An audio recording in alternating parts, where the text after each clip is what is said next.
You've seen Tesla's Optimus in the factory, its metal hands performing complex tasks. The world talks about industrial automation. But let me reveal a quiet secret. The fundamental goal for Optimus was never just the factory. There's a surprising, intimate truth to its design.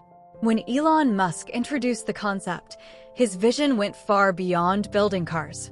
The shocking truth is this: Optimus was always intended for a domestic role, assisting us with everyday household chores and personal care. This is built into its DNA. Why the human shape? Because your home, your kitchen, your living room is built for the human form. For a robot to truly belong, it must mimic us. Evidence shows Optimus learning to vacuum, pick up items, and even fold laundry. This proves Tesla's core philosophy, a general-purpose AI destined for your home, aiming to conquer the mundane and free up your time. If this secret captured your imagination, give us a thumbs up and subscribe to Loom Studios.